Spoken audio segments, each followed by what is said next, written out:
การไม่ได้ไปเนี่ยคือว่าได้รวมถึงนักมันนี้ทั้งพระอาจารย์ทั้งคุณแม่ดร.เมชีทุกพรคือว่าถวายกำลังใจนะ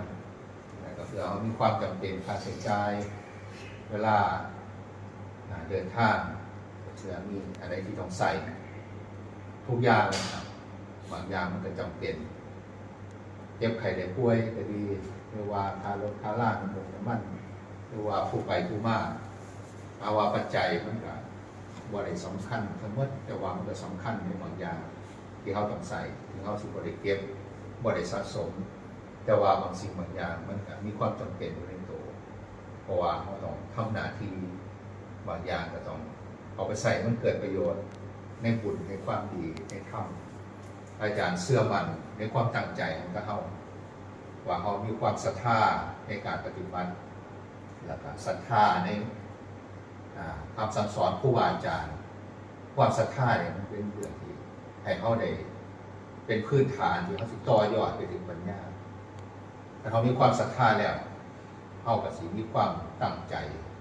ในการจะทำนั้นอีกระดับหนึ่งแต่กับเขาเชื่อในคำสั่งสอนอันนั้นคือกันกับครูบาอาจารย์ด้วยนะคือเขาจะอยู่กับครูบาอาจารย์คันเขาบ่ได้อยู่ในการเชื่อฟังคำสั่งสอนกับบ่คือกันกับอยู่กับครูบาอาจารย์ถึงเขาสิบ่ได้อยู่กับครูบาอาจารย์แต่เขาปฏิบัติตาม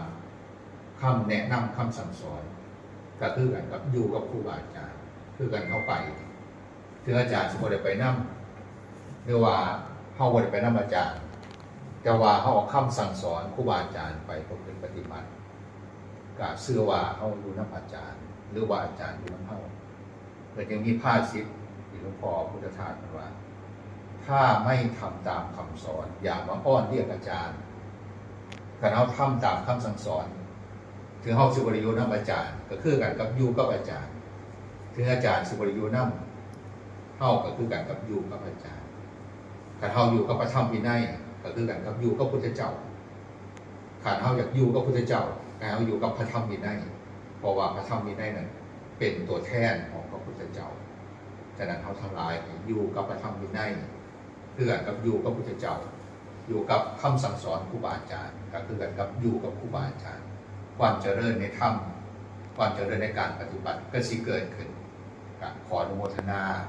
ในความเพียรความตั้งใจขออนุโมทนาในการประพฤติในการปฏิบัติ